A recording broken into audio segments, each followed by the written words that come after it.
that we have here in Tennessee. Yes. Right. What's that? Are we the reddest? You are actually the second reddest community. Yes. Who's So ahead? you only lose to Cowan. You probably don't even know where Cowan is. It's in Franklin County. It's actually closest to the bluest community, Swanee. So it goes back and forth. So I really appreciate you all coming here on last minute notice. We're headed to here, to Bradley County, and then to Tullahoma. This weekend we have been to Winchester. We have been to Tullahoma. We've been to Shelbyville. We have been to Pikeville. We have been to Dunlap, Point Barron. This is a campaign that's going all over this state. And so Sunday, it's the Lord's Day, so I'm coming to bring some good news. The best news I got for you today is that this campaign is on fire. We have been written about in the past 2 months by the Washington Post, by CNN, and yes, even our friends at Fox News.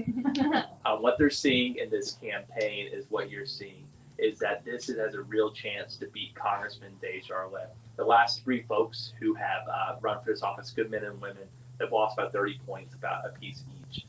The polling that we have, we're within 10. And that we've done that in 3 months, and we have about 2 months to go. Those 3,500 donors have helped us outrate Scott Desjardins by a 5-1 margin. And so it excites you, it excites me. The average contribution to our campaign is a mere $27.11 online. The good news that I also have with this is that we've gotten contributions from every state in the country, all 50 states, including our friends in Puerto Rico. We're the only congressional campaign in the country who can say that. So we've outraised Scott Desjardins 10-1, but we've out-organized them 100-1. So we have over 500 volunteers, including volunteers right here in Rhea County, right here in Spring City. Have you heard from Bloomberg? Mike has not come yet, but I'm sure he'll be coming down, hopefully. We've made 150,000 contacts with Tennessee, 150,000 contacts with Tennessee voters through those 500 volunteers. And the third piece of good news is that we are a campaign that is visible all across this state. We have over 1,000 yard signs in the ground. We're going to have over 10,000 yard signs in the ground by Election Day.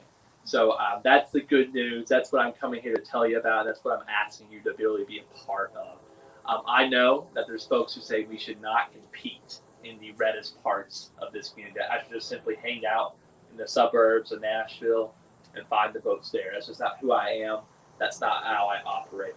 There are 16 counties. There are 254 communities in this congressional district. And over the next 64 days, I'm stepping foot in every one of those communities, all 254 of those communities. And we're going to finish what we started. You probably know of Congressman Desjardins, but you don't know him.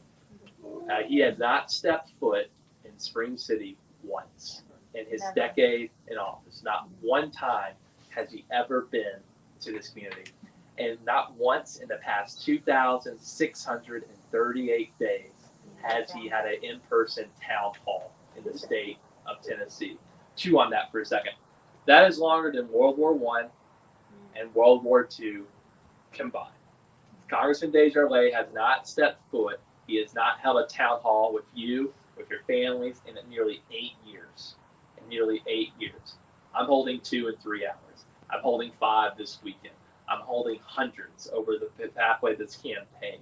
So you might not agree with me on all the issues, but you actually know me. You actually can see me. I'm actually in the flesh. I'll show up to the Bar Mitzvah. I'll show up to Quinceanera. I'll show up to church. I will show up to anything to talk to the people of the state of Tennessee. And I think that's the biggest difference between me and my opponent. So people ask me what the biggest issue of the campaign is, and I'm absolutely clear you're wearing your mask. I am tired of wearing my mask. I bet you all are as well. We all should be. But you know what sucks? Is that we're the only country in the world where it's still this bad. You know, in Taiwan today, they're playing baseball in front of full stadiums. We're not sure if the SEC football is coming back. There definitely won't be a national championship. I'm tired of our football stadiums not being full, of our kids being concerned about whether they're safe or not going back to school. Our church pews should be full. Our communities should be full. We've got to rebuild this country. We've got to come back from this brink, but we've got to do it with the truth, with science, with facts, with the brains that God gave us. 70 days, Congressman Desjardins knew this pandemic was coming to destroy our lives and our livelihoods, and he didn't do a damn thing about it. And what's so pertinent to me is for those 70 days that when he was briefed in the middle of January to March, he didn't do anything about it. But then he knew about it, and we knew about it. And I don't agree with President Trump on everything, but he was right on one thing. In the middle of March, the President of the United States and Speaker Pelosi and Trump came together, and they got this three-part bill that would help Tennesseans in the following way. Number one, it would give free rapid test results to every Tennessean, so we don't have to wait 2 weeks and pay for it.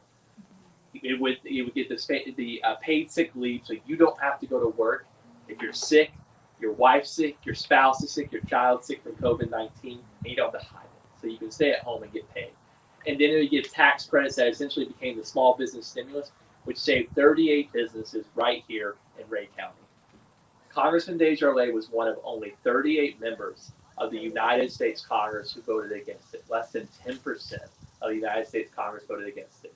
And as soon as he voted against that bill, President Trump tweeted that day that the men who opposed that bill were, quote, third-rate stooges. I'm with President Trump. I think that Congressman Desjardins is a third-rate stooge. Congressman Desjardins, 6 weeks later, after voting not to help us in our communities with that Pelosi-Trump bill, did something I think even more inane. There was a $3.5 trillion bill called the CARES Act, which came before the United States Congress in the middle of May. The bill did a lot of good things. It extended unemployment.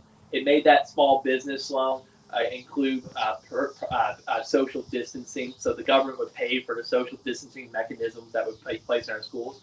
It gave money to Rhea County schools and local school districts so that they wouldn't have to choose between dollars and cents and the safety of the children and opening the schools. As we know, the Trump administration has said that if you do not open the schools, you don't get the check from the federal government. So our schools are under financial duress to actually open up without the consideration of the health and well-being of the children being first and foremost. So 435 members voted on this bill. It passed.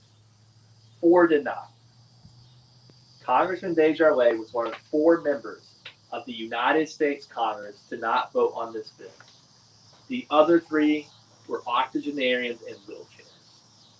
Congressman Desjardins, a healthy man in his mid-50s, decided that in the middle of this pandemic, when our health care was at risk, when our lives and livelihoods are at risk, he decided during the middle of this pandemic, in one of the most crucial points in American history, to go get an elective knee surgery during a pandemic. He couldn't get it here in Tennessee. It was illegal to get surgeries in Tennessee. You couldn't go see your primary care provider here in Tennessee, so he did it out of state. And here's what I want you to know. Who paid for it? You did. You did. You paid for it. Congressman Desjardins made you foot the bill. A taxpayer-funded knee surgery during the middle of the pandemic. I sent him flowers. I hope he's doing well. But to me, it's remarkable that this man has 82 times during a decade voted to take away your health care. Your health care. In the middle of a pandemic, instead of sending help and resources to the people of Tennessee, he was sitting drinking unsweetened tea on his mansion, recovering from a surgery he did not need urgently. To me, that tells you everything you've got to know about my opponent. When times are tough, when the back's against the wall, when the American people and the people of Tennessee need him, he chooses himself. He doesn't choose you and your family. We know that Congressman Desjardins has not shown up his entire career, and we know why. We know that scandal from the minute he won his party's nomination a decade ago.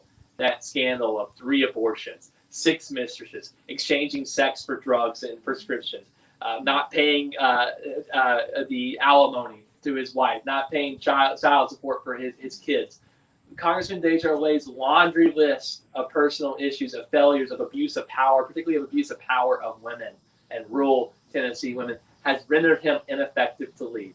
So he's decided to hide out for the past decade, and that's made him the least effective legislator in the United States Congress. National Review, the most conservative magazine in this country, says that Scott Desjardins is America's worst legislator. Think about it. He's been in office for a decade. He's made $1.7 billion, and he's only passed one bill. He renamed the post office. Folks, if you want me to rename the post office here in Spring City, if you want me to rename some post offices in Rhea County on the 5th of January, I'll put my right hand in the Bible, my left hand in the air, and take that oath of office, and I'll rename all the post offices on day one. But more importantly, in my tenure, I'll bring good jobs, living wages, hospitals, and health care to the people of Tennessee. To me, the distinction between me and my opponent cannot be clear. He does not show up. You do not know him. He does not know you. He does not know your joys, your hopes, your sufferings, and your anxieties, and I do. You know me, and I know you. And if you haven't met me yet, you know that you will, because I am everywhere. I do not sleep. I run on Red Bull sugar-free, and I run across this community. I wake up at 5 in the morning, and I work till 10 p.m. at night, because I know the people of Tennessee deserve better. You know what's remarkable? It's why does Fox News care about this race? Why does CNN care about this race? Why does the Washington Post care about this? Why does America care about this race? Because they're absolutely stunned that Scott Desjardins is our congressman. They are absolutely stunned. Folks, I think sometimes Democrats are too nice. They are too nice. We are too nice. We have got to take the fight to Congressman Desjardins. I'm a young man who's willing to do it, and that's why there's energy across this state. That's why we've set those records left and right and running the strongest grassroots campaign in the state of Tennessee. I know on this hot summer day, the end of August, you might not believe me just yet, but in 64 days, I'll be coming across through my last final trek through Tennessee, and I'll be back here in Spring City, where they say Democrats can never win. And because of you, this pavilion will be filled to the brim. Back and forth, there'll be people you have never seen in your life, and people who are definitely not Democrats. And you might not believe me now, but you'll believe it then. You're looking at your next congressman. We're gonna win this election. We're going to win this election. We're gonna bring historic change to Tennessee and America. Here's what I'm telling you. The entire country knows this to be true. People in 50 states have opened up their wallets and said, this is the campaign to get behind, and this is the change that Tennessee is going to bring. But here's my question to you. Do you know it? Do you know it in your heart? You know that inkling you feel right now? Do you know that it's true? And it will be true if you stand with me. So I told you at the very beginning the pieces of good news. It wasn't me doing that. God bless my team. It wasn't them doing that. It was you doing that. The vast majority of our successes are because of you and your families. So right now it's Sunday, so it's an altar call of sorts. I'm asking you to join me in this effort in 3 ways. Number one, I just this weekend passed 4,000 donors to this campaign. The average donation being simply $27.11. Because of the generosity of folks in this community, every dollar that's given today is matched dollar for dollar. And all my events across Tennessee. Will someone right now raise their hand and look me in the eye and say, they'll be my 4,001st donor? Thank you. Thank you. I need you. I need all of you. I appreciate it. My staff has square card readers. We can take checks. We can take cash. It does not feed me. We don't go buy it. I don't go feed myself. It feeds this movement. It feeds this resource, feeds this structure that we're creating to create generational change in Tennessee. Second thing I'm asking is we now have 500 volunteers, more than any campaign in the state of Tennessee. And these volunteers are the crux of how we win. What they do is they contact folks in their communities. And what we have done is we've done it in a way that we can meet you where you're at. Some young people don't like calling. Phones are scary to millennials, me speaking. Phones are Zoomers don't even know how to use phones. They don't even know how to do phone calls. What we can do is you can text if you're not comfortable with calling. Some folks don't know how to text. We can also do calls. I'm asking you to make these contacts, and all we're doing is we're asking you to fit into folks that we presume are already with us. We just need to know it. What I'm doing, because I'm guaranteeing that we're not wasting resources that have people that are already in our camp. And if you can help me identify that folks that are with me today, I'm not going to waste dollars on them tomorrow. I'll use my energy and resources getting other people in the Noah's Ark. And finally, the third thing we're asking is these signs. These yard signs, these over 1,000 yard signs, which will grow tenfold in the next 65 days. These signs are so important because what they do is they're the first in our community, the first in to let folks know about us. Let me kind of give you a sense of like what happens with these signs. What happens is there will be someone driving and they see a sign in the yard and they're like, I like that sign. We'll call him Joe. Joe from Spring City, 54, likes the sign. He looks up Hale, yes, Congress on the computer and he finds this kid and he's like, I like him. He seems good. I like his policy. He cares about jobs, cares about rural Tennessee, cares about healthcare. I'm with him. He like a smile. He seems like a good guy. And then they go on, and they're going to church in a couple of weeks. And then they find out the bad news. Chris Hale is a Democrat. But what's happened is for a month, they just knew Chris Hale. They didn't know I was a Democrat or a Republican. They probably presumed, quite frankly, that I was a Republican. There's not a lot of Democrats around here. But they liked me. And then they'll ask themselves, who is he running against? And for the first time in a decade, they will find out who their congressman is for the first time ever. And then they'll ask themselves, why have I never known who that man is? Let's go to Google. And everyone at home, everyone here, I encourage you, if you want to compare me to your opponent, just Google Scott Desjardins. If you're pro-life, Google Scott Desjardins. If you're pro-family, Google Scott Desjardins. If you're a conservative, Google Scott Desjardins, and then ask yourself, when we put Chris Hale versus Scott Desjardins together, Republicans are smart enough, truly smart enough to figure out who's better for their values, for pro-family, for pro-life, for Christian values. Scott Desjardins holds the Bible up. The Republicans hold the Bible up in one hand, and Scott Desjardins denigrates everything it stands for on the other. But it only happens if they get to know me first. This is missionary work. When you put these signs in our communities, in the yards, what you're doing is you're giving people a first glance at me that's not through the prism of party, but through the person, through the campaign. So these are populist cries. Some people think the signs are actually kind of Trumpian. Hell yes, there's some anger, there's some populist rage. And we are angry. There is populist rage, but it's also a sign of hope, a sign of new things to come. So I have 1,000 of these yard signs in the ground. Will someone today raise their hand and say, I'm going to put a yard sign in my yard. I'll put them in Spring City. I'll put them in Rhea County. Thank you. I need you. I need your support. The only thing we ask is we need to know where these signs are going. So my staff will give you the signs you need. We just need to know where they're going. We need your address. If you're going to put them in different parts of the community, we just need to know where our inventory is. Otherwise, my campaign manager will fire me, and we won't be back here. So, folks, here's where I'll end with, and I'll gladly take questions. There's those who say, we just got to accept the status quo. It's been a decade. We got to accept the status quo of losing elections to scandal-played Scott Desjardins. But I know and I believe we got to lift our eyes above the obstacles we face. We need to look to the Tennessee horizon. We're Tennesseans. At our best, we don't hide from history. We make it.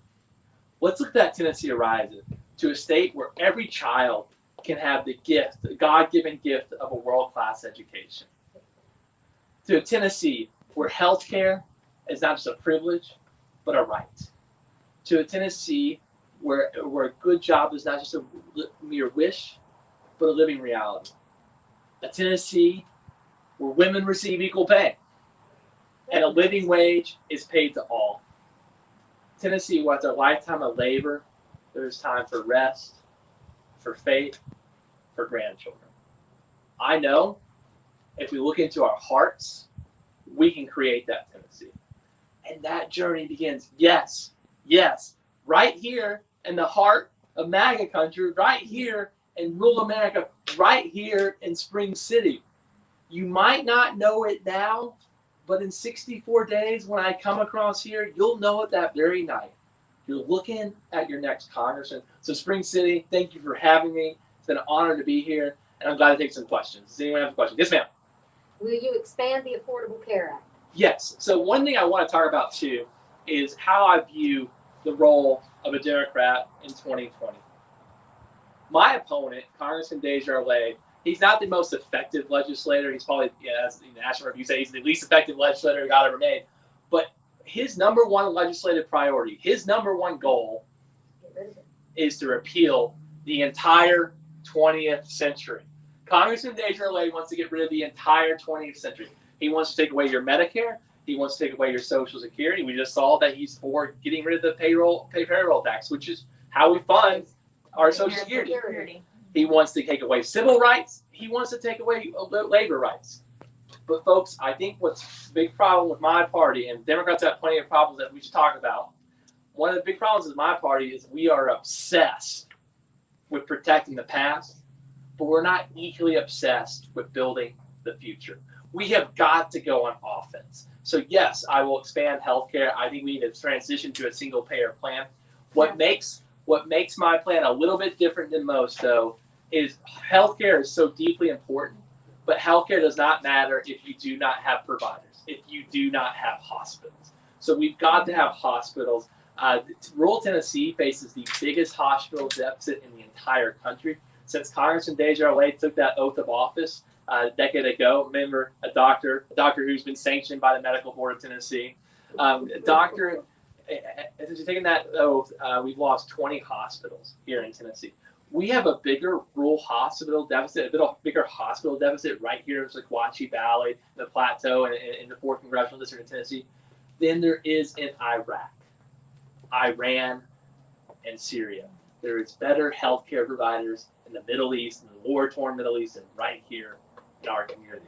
So what we've got to do in expanding healthcare, what I'm calling for in my Medicare for Y'all plan, is that we've got to have what I'm calling a rural hospital guarantee.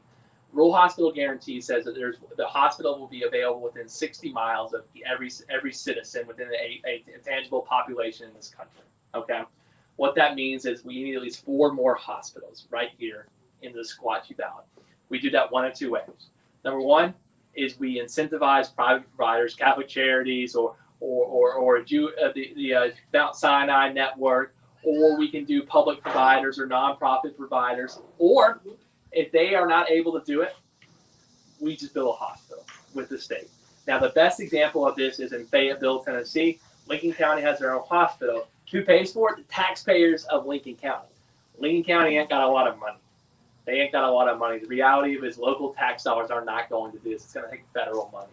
So what I want to do is, yes, private providers have to be a part of the future right now, but the goal is that every healthcare provider, every citizen in Tennessee has access to healthcare provider. I'll give you a good example of this. We were in, it's been a long weekend. We were in Spencer yesterday in Van Buren County, not far from here. There is now add-on insurance that you can pay for out of pocket to do life flight. Because if you get in a car wreck in Van Buren County, there's only three places for emergency room ICUs to deal with this. You go to Knoxville, you go to Nashville, Murfreesboro, or you can go to Chattanooga. The only way to get there is by life flight. The average Medicare plan does not provide for life flight insurance. If you get in a car wreck, a bad car wreck right here in Tennessee, in rural Tennessee, and you have to be life flighted, you are looking at a bill no less than $10,000. It is an absurdity to me that a car wreck in Tennessee can bankrupt you. So we've got to transition away from employer-based healthcare from private providers and transition to single payer. But first way we do that is there is no healthcare without hospitals. So my first game plan is expand Medicaid and build rural hospitals. Other questions? I have 1,000. Go for it. You guys got a little bit of time. You go. Will you support the Green Deal? Yes, what I'm calling for is the Green Square Deal. The only difference between that and the Green New Deal is, once again, and this is what we should talk about with the Democratic Party. When the Democratic Party talks about progressive ideas, the leaders of the progressive ideas live in New York City, live in the urban centers across the country. But what we've got to do is we've got to have rural leaders lead the progressive ideas. Exactly. And that's what's so crucial. In the 20th century, the leader of the progressive movements were rural folks from rural Tennessee, folks from the rural South, folks from Middle America. And what we've got to do is we've got to transition these progressive ideas in a way that translates for rural America. So yes, I want a Green New Deal, but I want to do it in a way that starts first and foremost with those in our community. So we need what I'm calling for a Green Square Deal. And what we can do is that utilizes the realities of farming here in rural Tennessee. And one of the best things we can do for agriculture in Tennessee is legalize marijuana. Grundy County in 2014 had $47 million of marijuana contraband. And the Grundy County Sheriff's Department, God bless them, my best friends over there, the Grundy County Sheriff's Department, they lit it ablaze. They literally set $47 million of marijuana on fire. Imagine if we could tax the hell out of it. Yeah. Grundy County schools, imagine if they could get the resources for that. Rhea County, imagine if you could get the resources. We've got to have sustainable agriculture for our future. And think about what the government said. But would that include re-educating farmers on nitrogen runoff and the polluting of local creeks through runoff of, Absolutely. Well, in the USDA used to have these programs of sustainability and focusing on caring for God's creation. They've been cut by the current administration. I think a new administration will put that first and foremost. But what we've got to do is, if you talk to farmers, and I spent last several years doing so, what they don't want simply to survive. They want new industries to thrive. And the reality of it is farming in Tennessee, understandably so, the federal government has made a choice for the past a century and saying these markets don't work by themselves, so we're going to subsidize it because we need agriculture. Food is a national security issue. And so the government has helped make these industries more and more sustainable over time. They should, but we're not going to pass on agriculture to our children and our grandchildren unless there's actually an industry there. What concerns me so deeply about Tennessee is intergenerational farming. Kids, understandably, do not want to go into an industry that does not exist. Grandchildren as well. And so what I am proposing is we need the farming of the future that focuses on it thriving. People should be able to make good money farming. It shouldn't be just about surviving. They should be able to run profits. And I think the way we do that is through sustainable farming and through good practices, but also through new industry. We need marijuana legalization. It could actually help rural Tennessee thrive, and it can make sure that our rural schools have full funding. Other question?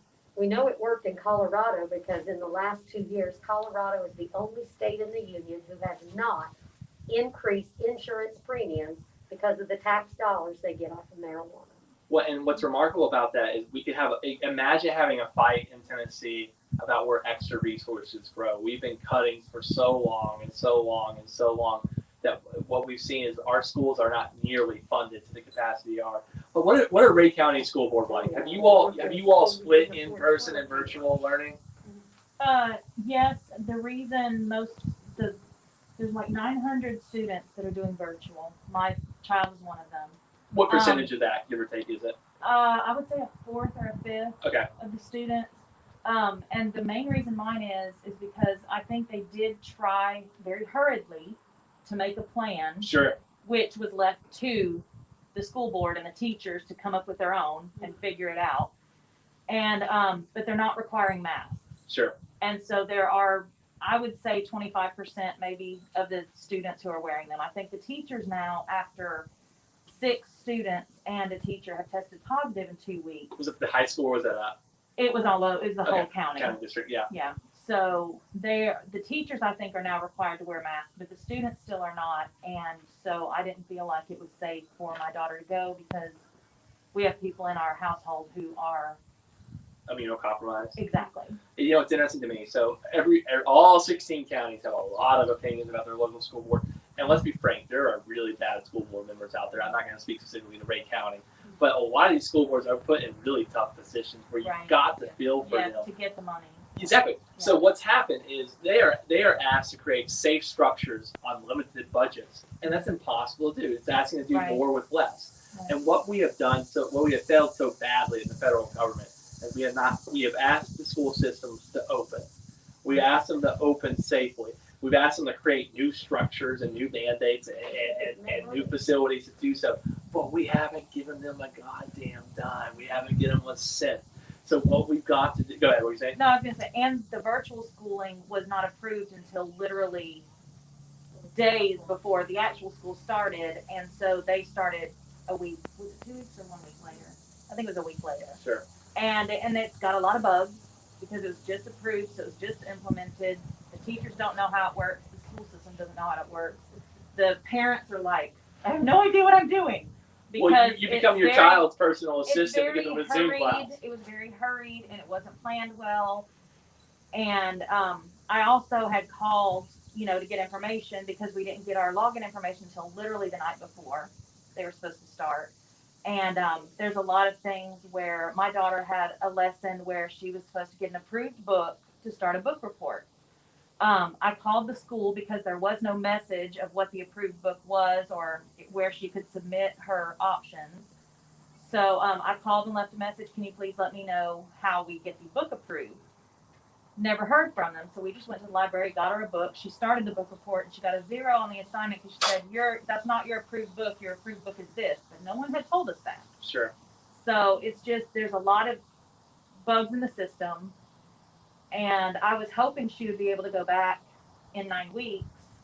But the way it's going, Skeptical. I'm not sure. Well, and I think what's remarkable about this is a lot of these issues that local municipalities have faced, and they have their own, Lord knows, their own internal issues, could have been taken care of if they knew they had the funding to do whatever they needed to do to keep these kids safe, to keep their children safe. They knew that the dollars were going to be there. And so I want to be a sponsor of what's called the Reopen Schools Safely Act. Our friend Doug Jones down in Alabama is the lead sponsor of that. And that is part of this House bill that Congressman Deja wasn't at. He was hanging out at home for. And what that will do is guarantee school boards will make good and bad decisions, but that will not be affected by dollars and cents. The pressure to reopen, to get checks will no longer be there.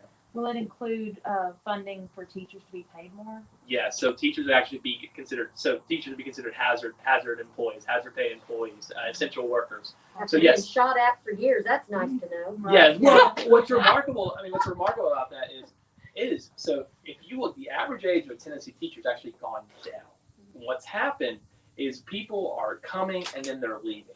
The average teacher leaves at about the age 27, 28 because it becomes very hard to make a family in the state of Tennessee on the salaries we give our teachers. And so you have this dearth. We have some of the lowest percentage of teachers in the country between the ages of 30 and 50, those mid-career veteran teachers, because they understandably made the economic choice that this is not the pathway forward for me to make a living for myself and my family. So you have teachers that are near retirement, and you have very young teachers, and so that really creates a dearth of qualified teachers in our education system. The average age of a principal in the state of Tennessee has gone down 7 years in the past decade because we're desperate. We're desperate, and so we have uneducated, unexperienced teachers. We have folks that are teachers that stay with it are underpaid, and so we've got to fully fund public schools. And what's so remarkable to me is growing up in Tennessee. I'm 31, lifelong Tennessean. This was never a quote unquote liberal state. Never truly. It was a democratic state, but not a liberal state. We had baseline values that we agreed that we needed good public schools.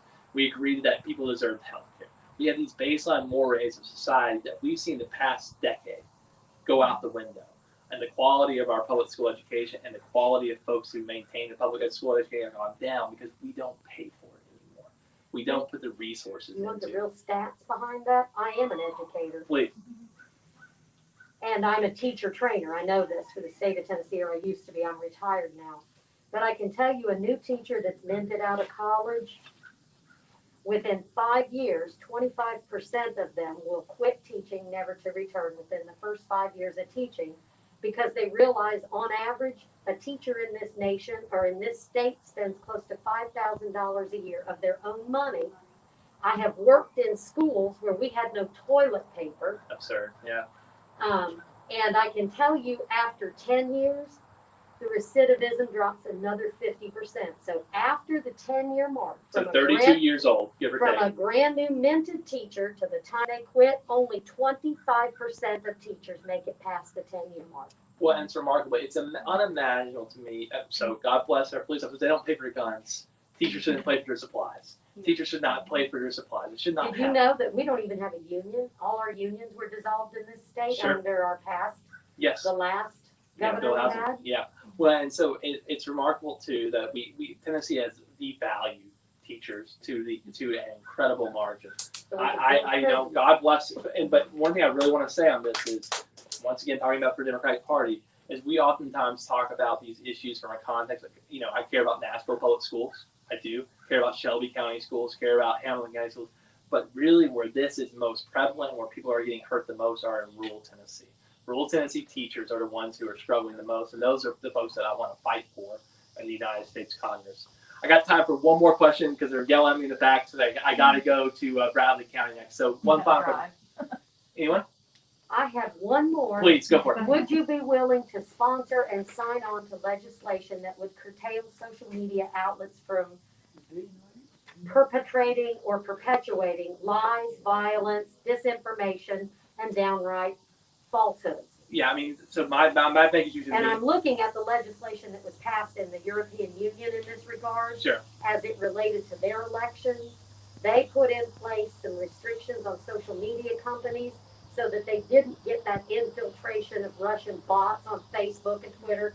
And it's Facebook and Twitter that accepted those regulations in the European Union, but we don't have those same protections in the United States. More people watch the Republican and Democratic national conventions vis-a-vis social media platforms than cable and broadcast television. Cable and broadcast television are regulated by the FCC. FCC. So what we've got to do is these providers are bigger than the traditional media giants. They should play by the same rules. They should play by the same rules. And this is not a radical thought. This is not a radical claim. If right now I Would go you view someone like Jeff Bezos as an antitrust? I mean, when you own newspapers and Amazon and everything on the planet, you're the richest man literally that's ever lived. I think there are some antitrust issues there that need to be broken up. Well, absolutely. I think what's remarkable about that is if you ask, just think about what you just said for a second. If we ask the most right-winger Trump supporter in this community, they're with you. They're with you on that. They also agree that the left and the right in rural Tennessee agree that there are organizations and entities that are too powerful, corporately known entities. And I'm with them. There's the progressive cause of the 20th century that talked about breaking up institutions that we got bigger than the national interests of the country. And that was actually a conservative-led movement back in the day. Remember, who broke up AT&T but Ronald Reagan in the 1980s? Ma Bell broke up Ma We know Bell. it well. So yes, we've got to look at institutions and corporations that are too big for the public interest. I think the social media giants, first thing we got to do is we have to regulate them under the same rules that NBC and CBS and ABC have. Folks, thank you for having me. I appreciate it. That was the correct answer. You get an A. Thank you. And, well, Get a vote. and if you want to make a contribution, we have this stuff right here. So we appreciate it. I'm glad to take any questions y'all have.